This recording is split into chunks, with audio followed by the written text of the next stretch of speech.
हमारा संकल्प है।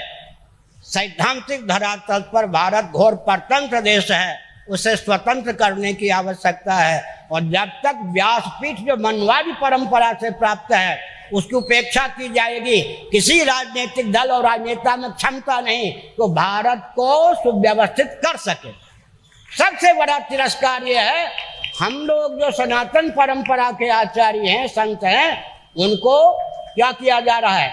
विलुप्त करने का षड्यंत्र चल रहा है। भाजपाई संत चाहिए, कांग्रेसी संत चाहिए, वो क्या करेंगे? हाईकमान के सामने क्या वो करेंगे? वो तो कार्यकर्ता है आपके। सपाई संत चाहिए, बसपाई संत चाहिए, भाजपाई संत चाहिए, कांग्रेसी संत चाहिए, परंपरा का संत नहीं चाहिए। इसका मतलब परंपरा का संत नहीं चाहिए तो संत आपके कार्यकर्ता बन जाएंगे, तो वो कहाँ जाएगा राष्ट्र? इसलिए आवश्यक है, अगर भारत अपना हित चाहता है, यहाँ के प्रधानमंत्री इत्यादि सुरक्षित रहना चाहते हैं और सुरक्षा की परंपरा को बनाए रखना चाहते हैं, व्यासपीठ को स्वच्छ रीति से उद्भाषित करें। आप नहीं करेंगे तो प्रकृति तो कर रही है। और एक बात और सुन लीजिए, जब दाने दाने के लिए मोहताज थे सज्जन, बैन के शासनकाल में कोई क्रांतिकारी व्यक्ति मुखर नहीं हो रहा था, पृथ्वी ने क्रांति का बीड़ा उठाया। सज्जन तो दाने दाने मोहताज हैं, दुर्जनों को भूखे मारने के लिए अन्न देना बंद कर दिया।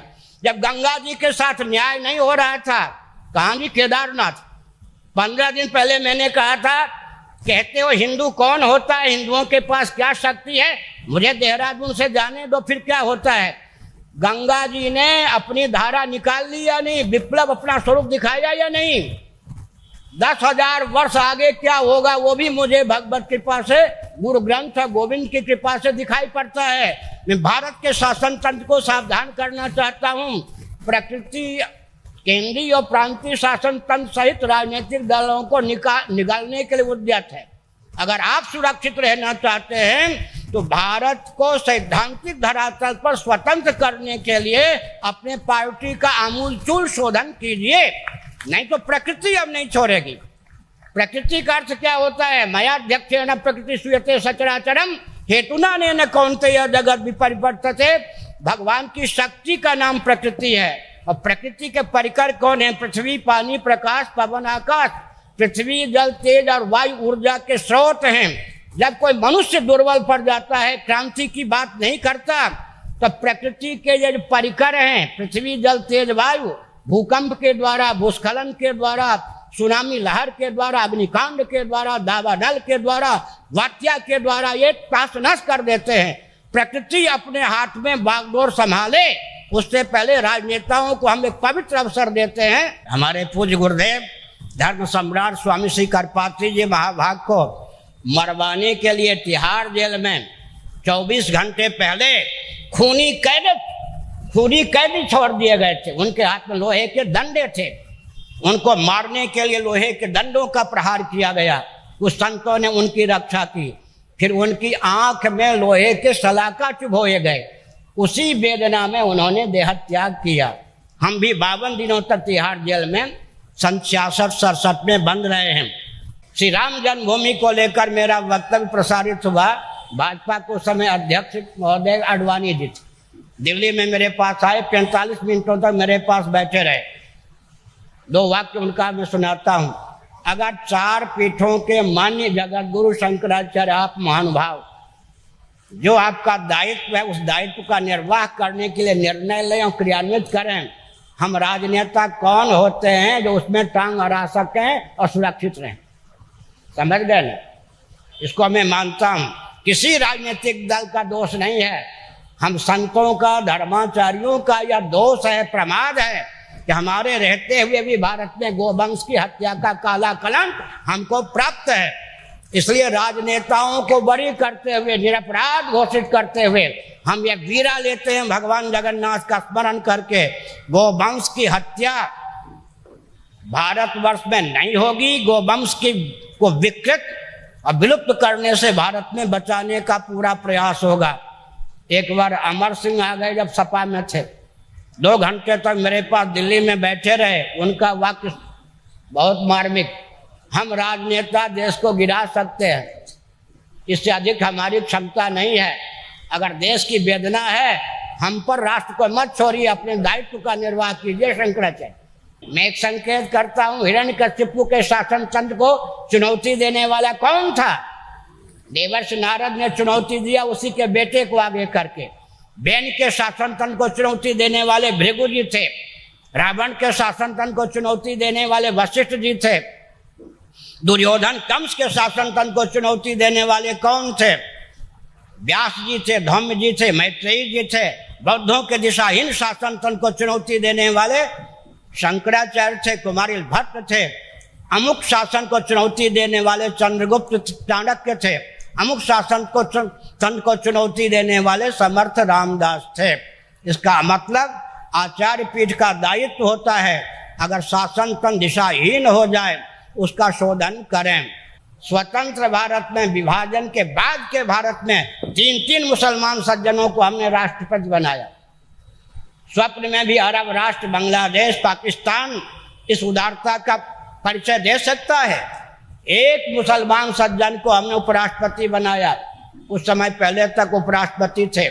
एक मुसलमान सज्जन को बीपी सिंह के शासनकाल में हमने भारत का गृह मंत्री बनाया। एक मुसलमान सज्जन को हमने नरसिंह राव के शासनकाल में सुप्रीम कोर्ट का चीफ जस्टिस बनाया। अनेकों मुसलमान सज्जनों को अब तक राज्यपाल, राजदूत और मुख्यमंत्री बनाया। ये सब क्या हिंदुओं की दुर्बलता है?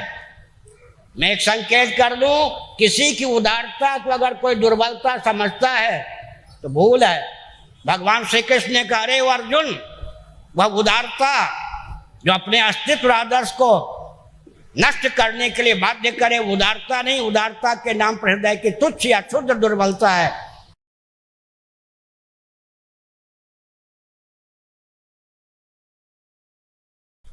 विचार करने की आवश्यकता है कि गोवंश की रक्षा हो तो कैसे हो।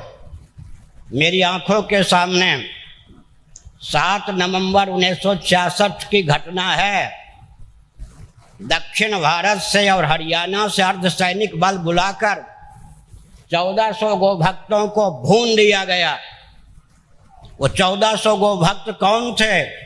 लाल किला से लेकर पार्लियामेंट तक, जंतर मंतर तक जो चुपचाप प्रवचन सुन रहे थे। अटल बिहारी वाजपेयी जी, महावीर त्यागी जी, रामेश्वरानंद जी, ये सब सांसद प्रवचन कर रहे थे। और उस समय मैंने देखा है मध्य प्रदेश, राजस्थान की देवियों के गोद में 10-10 महीने के बच्चे थे। उन लोगों ने कल्पना नहीं की होगी कि स्वतंत्र भारत में गोवंश की रक्षा के लिए केवल प्रवचन सुनते समय हम लोग भून दिए जाएंगे। ऐसी स्थिति में विनोबा जी को आप लोग भूल गए होंगे। विनोबा जी से कहा गया, अगर गोरक्षा की बात करते हो तो जेल के शिकंजे में सर के मरना पड़ेगा। और अंत में विनोबा जी को जो कष्ट भोगना पड़ा वो हम लोगों को मालूम है। हमारे पूज्य गुरुदेव धर्म सम्राट स्वामी श्री करपात्री जी महाभाग को मरवाने के लिए तिहाड़ जेल में 24 घंटे पहले खूनी कैदी छोड़ दिए गए थे। उनके हाथ में लोहे के डंडे थे। उनको मारने के लिए लोहे के डंडों का प्रहार किया गया। कुछ संतों ने उनकी रक्षा की। फिर उनकी आंख में लोहे के सलाका चुभोए गए। उसी वेदना में उन्होंने देह त्याग किया। हम भी 52 दिनों तक तिहाड़ जेल में 66-67 में बंद रहे हैं। और सुन लीजिए, जिन महान भाव गोवर्धन मठ पुरी के 144 में जगतगुरु शंकराचार्य महाभाग ने अनशन किया सन 1967 में 72 दिनों तक पराक व्रत के अनुसार। कलयुग में 12 दिनों से अधिक अनशन का नियम नहीं है। 12 को 6 से गुणा कीजिए, 72 दिन होते हैं। जिनके नाम पर यह पंडाल है, उन्होंने पहले कहा कि जब तक भारत में गोवंश सुरक्षित नहीं है तब तक छत्र सिंहासन आदि का उपयोग नहीं करूंगा। बाद में उन्होंने अन्न का त्याग किया। बाद में उन्होंने फलाहार का त्याग किया। बाद में केवल गोदुग्ध और गंगा जल पर निर्भर रहे। अंतिम सांस तक गोदुग्ध और गंगा जल का ही सेवन करते रहे। तो हमने एक संकेत किया सज्जनों, सरकार के पास गोवंश की रक्षा का सचमुच में कोई अभियान नहीं है, मुझे अच्छी तरह पता है। और मैं एक संकेत कर देना उचित समझता हूँ। माननीय उच्चतम न्यायालय को भी मैं संकेत करता हूँ कि शंकराचार्य का पद अपने आप में आध्यात्मिक दृष्टि से सर्वोच्च न्यायाधीश का होता है। माननीय उच्चतम न्यायालय को भी अब तक पता नहीं है कि गो हत्यारों ने 300 गो भक्तों को तो हिंदी भाषी क्षेत्रों में अब तक मार दिया। प्रचार यह किया जा रहा है माननीय प्रधानमंत्री के द्वारा भी और माननीय उच्चतम न्यायालय के द्वारा भी, मानो उनको किसी तथ्य का पता नहीं है कि गो हत्यारे मारे कौन, गो हत्यारे जो हैं वो मारे जा रहे हैं गो भक्तों के द्वारा। जबकि मेरे पास सूची है, कोई भी देख सकता है।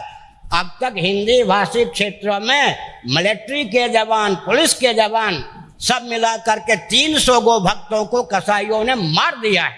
इसका अर्थ होता है गो रक्षकों को मारने का, नष्ट करने का पूरा अभियान देश में चल रहा है। एक भारत में ऐसा प्रांत है जिसके सांसद ने कहा था गरीबों का भोजन है गो वंश, इसलिए गो हत्या बनी रहनी चाहिए। एक प्रांत की मुख्यमंत्री है जिसने पार्लियामेंट में 3 बार कहा था कभी गो हत्या होगी होगी होगी।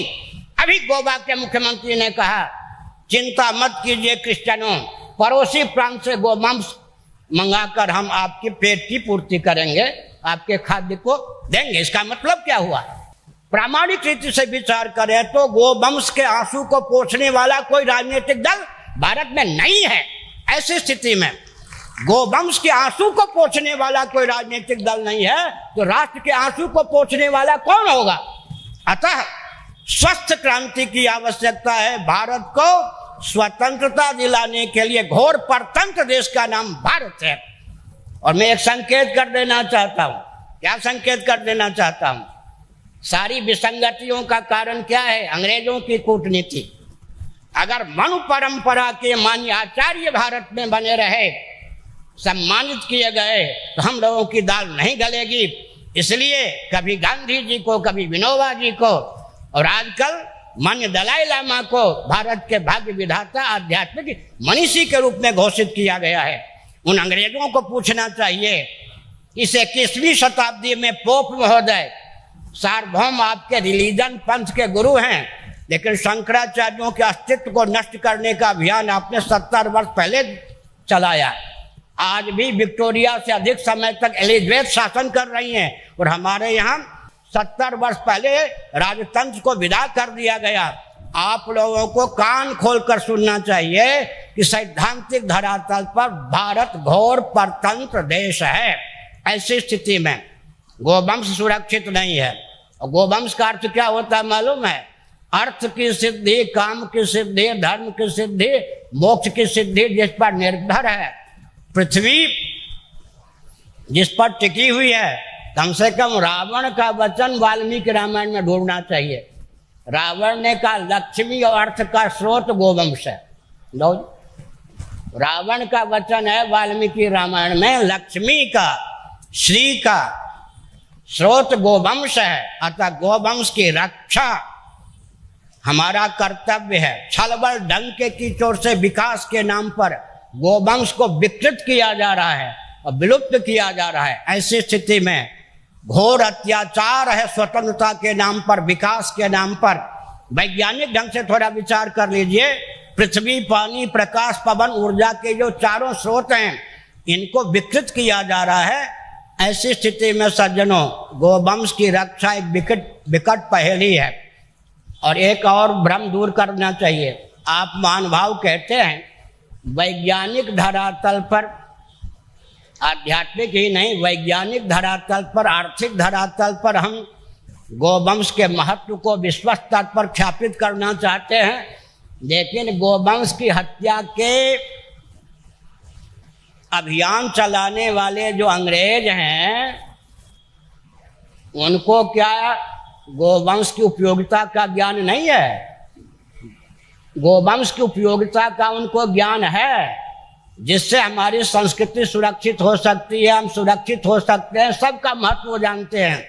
लेकिन दार्शनिक धरातल पर, वैज्ञानिक धरातल पर, व्यावहारिक धरातल पर हमारे जितने प्रशस्त मान बिंदु हैं उनको दूषित और विलुप्त करना अंग्रेजों का षड्यंत्र है। और मुझे कष्ट इस बात को लेकर होता है कि स्वतंत्र भारत में भी पूरा शासन तंत्र अंग्रेजों की कूटनीति के आधार पर ही चल रहा है, अपना भारत में कुछ भी नहीं है। ऐसी स्थिति में एक दो वाक्य और मैं संकेत करना चाहता हूं। पहली क्रांति यहाँ यह होनी चाहिए, लगभग 1000 गाय बैल सांड इस पुरुषोत्तमक क्षेत्र पुरी में भटक रहे हैं। पर्व त्योहार के समय उनको काजी खाने ले जाया जाता है। कम से कम या जो सम्मेलन हो रहा है उसमें भी हम सम्मिलित हैं, हम अपना ही सम्मेलन मानते हैं और इस प्रकार के सारे कार्यक्रम के साथ हमारा अपनत्व है। सबसे पहले यह कदम उठना चाहिए, वो जो 1000 गोवंश की इकाइयाँ भटक रही हैं उनके संरक्षण, संवर्धन और उनकी सुरक्षा का मार्ग कैसे प्रशस्त हो। उससे क्या होगा, साक्षी गोपाल इत्यादि के व्यक्ति भी सावधान हो जाएंगे। कहीं भी तीर्थों में इस प्रकार गोवंश की दुर्दशा न हो जिस प्रकार की दुर्दशा पुरी में गोवंश की हो रही है। इसका अर्थ क्या होता है? इसका अर्थ यह होता है पुरी में भी, पुरुषोत्तमक क्षेत्र में भी गोवंश सुरक्षित नहीं है। साक्षी गोपाल आदि में तो गोहत्या खुल्लम खुल्ला होती ही है। इसका अर्थ है कि भारत का जो राजनीतिक धरातल तंत्र है वो गोवंश की रक्षा का पक्षधर नहीं है। कोई व्यक्ति पक्षधर हो सकता है। एक संस्मरण सुना दें, आपको बहुत आश्चर्य होगा। हमारे पूज्य गुरुदेव स्वामी श्री कृपात्री जी महाराज कुछ रुग्ण थे, मैं इस पद पर नहीं था, उन्होंने आज्ञा दी, मोरारजी देसाई भारत के प्रधानमंत्री हैं, गोरक्षा का संदेश उन तक जाना चाहिए। क्योंकि मोरारजी देसाई ने कहा था कि जब भारत स्वतंत्र होगा कलम की एक नोक से गोहत्या के काले कलंक को हम नष्ट कर देंगे, दूर कर देंगे। आज वो प्रधानमंत्री हैं। ज्योतिर्मठ के मान्य शंकराचार्य, पुरी मठ के उस समय जो मान्य शंकराचार्य जिनके नाम पर यह पंडाल है, उनके नेतृत्व में हम 300-400 व्यक्ति थे। देसाई जी की कोठी तक पहुंचे। मान्य नंदनानंद सरस्वती जो नंदलाल शास्त्री के रूप में सांसद रह चुके थे पहले, जोशी मठ, पुरी पीठ के शंकराचार्य और मान्य नंदनानंद सरस्वती, तीनों को अनुमति प्राप्त हुई प्रधानमंत्री जी से मिलने के लिए। मोरारजी देसाई ने क्या कहा आपको मालूम है? आप महानुभाव या क्यों भूल रहे हैं कि मैं कसाईयों का भी प्रधानमंत्री। जिस व्यक्ति ने कहा था कि भारत के स्वतंत्र होने पर कलम की एक नोक से गोहत्या बंद कर देंगे, वो व्यक्ति जब प्रधानमंत्री के पद पर आया तो उसका वाक्य था, मैं कसाईयों का भी प्रधानमंत्री हूँ। कसाईयों का भी प्रधानमंत्री हूँ का अर्थ होता है कसाईयों का ही प्रधानमंत्री हूँ। ऐसी स्थिति में इसलिए भारत में स्वस्थ क्रांति के लिए 2 बिंदु देकर मैं वक्तव्य को विराम देता हूँ। किसी दल की समीक्षा, आलोचना, निंदा में हमारा तात्पर्य नहीं है। हमारा तात्पर्य है कि भारत को सैद्धांतिक धरातल पर स्वतंत्र राष्ट्र का रूप देना हमारा पवित्र दायित्व है। और राजनीतिक दलों, 2 संस्मरण में सुना दूं, बहुत अच्छा रहेगा। श्री राम जन्मभूमि को लेकर मेरा वक्तव्य प्रसारित हुआ। भाजपा को समय अध्यक्ष महोदय आडवाणी जी थे, दिल्ली में मेरे पास आए, 45 मिनटों तक मेरे पास बैठे रहे। 2 वाक्य उनका मैं सुनाता हूँ। अगर 4 पीठों के मान्य जगत गुरु शंकराचार्य, आप महानुभाव, जो आपका दायित्व है उस दायित्व का निर्वाह करने के लिए निर्णय लें और क्रियान्वित करें। हम राजनेता कौन होते हैं जो उसमें टांग अड़ा सकें और सुरक्षित रहें? समझ गए ना? इसको मैं मानता हूँ। किसी राजनीतिक दल का दोष नहीं है, हम संतों का, धर्माचार्यों का यह दोष है, प्रमाद है कि हमारे रहते हुए भी भारत में गोवंश की हत्या का काला कलंक हमको प्राप्त है। इसलिए राजनेताओं को बरी करते हुए, निरपराध घोषित करते हुए हम ये वीरा लेते हैं भगवान जगन्नाथ का स्मरण करके, गोवंश की हत्या भारतवर्ष में नहीं होगी। गोवंश की को विकृत और विलुप्त करने से भारत में बचाने का पूरा प्रयास होगा। एक बार अमर सिंह आ गए, जब सपा में थे, 2 घंटे तक मेरे पास दिल्ली में बैठे रहे। उनका वाक्य बहुत मार्मिक, हम राजनेता देश को गिरा सकते हैं, इससे अधिक हमारी क्षमता नहीं है। अगर देश की वेदना है, हम पर राष्ट्र को मत छोड़िए, अपने दायित्व का निर्वाह कीजिए। शंकराचार्य अमर सिंह के शब्द हैं। दोनों राजनेताओं की बात मैंने आपसे कह दी, किसी पार्टी का दोष नहीं। मैं एक संकेत करता हूं, हिरण्यकशिपु के शासन तंत्र को चुनौती देने वाला कौन था? देवर्षि नारद ने चुनौती दिया उसी के बेटे को आगे करके। बैन के शासन तंत्र को चुनौती देने वाले भृगु जी थे। रावण के शासन तंत्र को चुनौती देने वाले वशिष्ठ जी थे। दुर्योधन कंस के शासन तंत्र को चुनौती देने वाले कौन थे? व्यास जी थे, धौम्य जी थे, मैत्रेयी जी थे। बौद्धों के दिशाहीन शासन तंत्र को चुनौती देने वाले शंकराचार्य थे, कुमारिल भट्ट थे। अमुक शासन को चुनौती देने वाले चंद्रगुप्त चाणक्य थे। अमुक शासन को तंत्र को चुनौती देने वाले समर्थ रामदास थे। इसका मतलब आचार्य पीठ का दायित्व होता है, अगर शासन तंत्र दिशाहीन हो जाए उसका शोधन करें। शोधन की 2 प्रक्रिया है। विभाजन के बाद का भारत कैसा होना चाहिए, जैसा होना चाहिए उसमें जिसकी आस्था है वही राजनेता और राजनीतिक दल भारत में चुनाव लड़ने में अधिकृत है। फिर से सुनिए, विभाजन के बाद स्वतंत्र भारत कैसा होना चाहिए, जैसा होना चाहिए उसमें जिनकी आस्था है वे ही राजनेता और राजनीतिक दल भारत में चुनाव लड़ने में अधिकृत हों। दूसरी बात है, मंगल पांडे, शिवाजी, महाराणा प्रताप, झांसी की रानी, सुखदेव जी, चंद्रशेखर आजाद, भगत सिंह जी आदि महानुभावों ने स्वतंत्र भारत का जो संकल्प लिया था, उनके मस्तिष्क में स्वतंत्र भारत का जो स्वरूप था, उसे क्रियान्वित करने में जिसकी आस्था हो वही राजनेता, वही राजनीतिक दल भारत में चुनाव लड़ने में अधिकृत है। मानवाधिकार की सीमा में सबको अभयदान देकर हिंदुओं को अपने अस्तित्व आदर्श की रक्षा का मौलिक अधिकार प्राप्त है, मैं संकेत करना चाहता हूं। और सावधान, भारत के मुस्लिम तंत्र को मैं बहुत लाड़ प्यार से एक संकेत करता हूं। स्वतंत्र भारत में, विभाजन के बाद के भारत में 3 मुसलमान सज्जनों को हमने राष्ट्रपति बनाया। स्वप्न में भी अरब राष्ट्र, बांग्लादेश, पाकिस्तान इस उदारता का परिचय दे सकता है। एक मुसलमान सज्जन को हमने उपराष्ट्रपति बनाया, कुछ समय पहले तक उपराष्ट्रपति थे। एक मुसलमान सज्जन को बीपी सिंह के शासनकाल में हमने भारत का गृह मंत्री बनाया। एक मुसलमान सज्जन को हमने नरसिंह राव के शासनकाल में सुप्रीम कोर्ट का चीफ जस्टिस बनाया। अनेकों मुसलमान सज्जनों को अब तक राज्यपाल, राजदूत और मुख्यमंत्री बनाया। ये सब क्या हिंदुओं की दुर्बलता है? मैं एक संकेत कर दूं, किसी की उदारता को अगर कोई दुर्बलता समझता है तो भूल है। भगवान श्री कृष्ण ने कहा, अरे अर्जुन, वह उदारता जो अपने अस्तित्व आदर्श को नष्ट करने के लिए बाध्य करे, उदारता नहीं, उदारता के नाम पर हृदय की तुच्छ या क्षुद्र दुर्बलता है। मुसलमान सज्जन हो, क्रिश्चियन सज्जन हो, कम्युनिस्ट सज्जन हो, इनके हिमायती पक्षधर राजनीतिक दल और राजनेता हों, वो सब सुन लें। अगर हिंदुओं के अस्तित्व आदर्श को इतना ही कुचला गया तो हिंदू फिर to every action there is an equal and opposite reaction, प्रत्येक क्रिया की समान और विपक्षी प्रतिक्रिया होती है। हिंदुओं में सब कायर नहीं होंगे, उस समय हिंदुओं के उग्र रूप को संभालना बहुत कठिन होगा।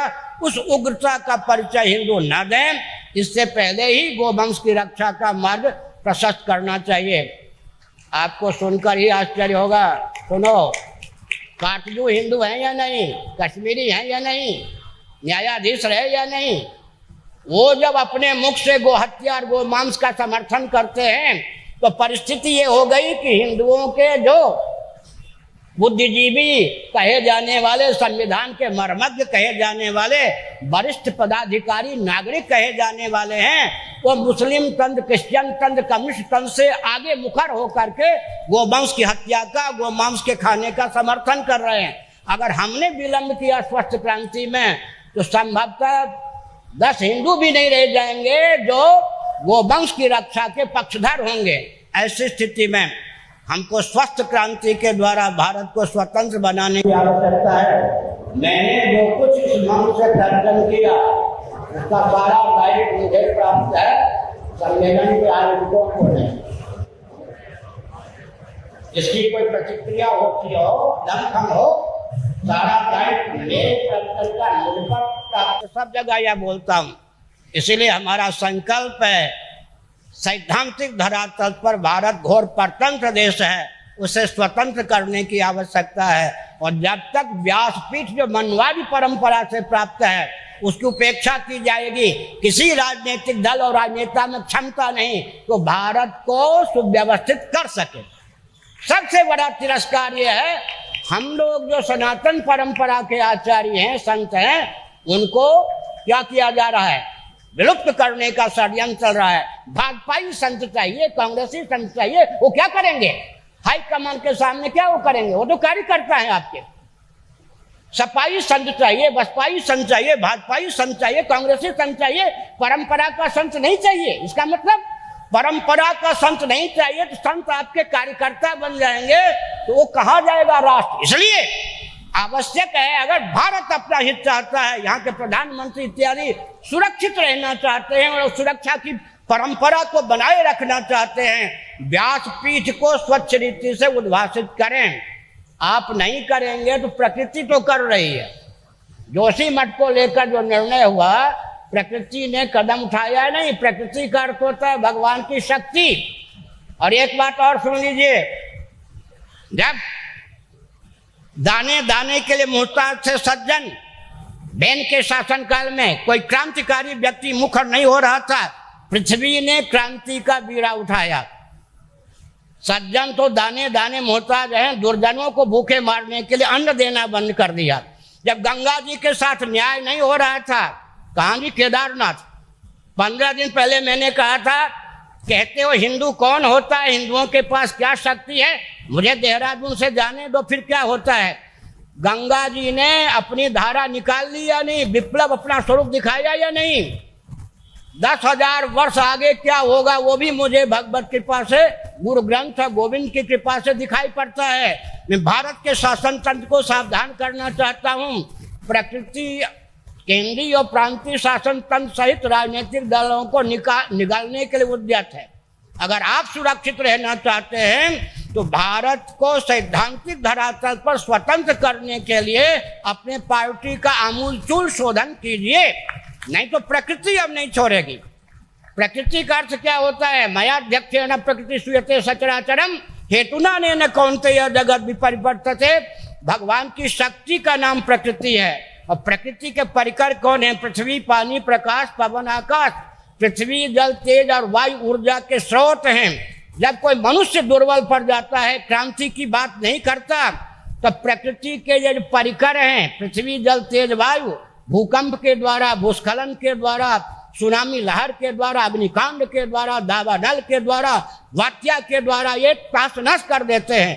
प्रकृति अपने हाथ में बागडोर संभाले, उससे पहले राजनेताओं को हम एक पवित्र अवसर देते हैं। सभी राजनेता हमारे लाडले प्यारे हैं, लेकिन सब बचते हैं कहीं आध्यात्मिक गंध न आ जाए राजनीति में।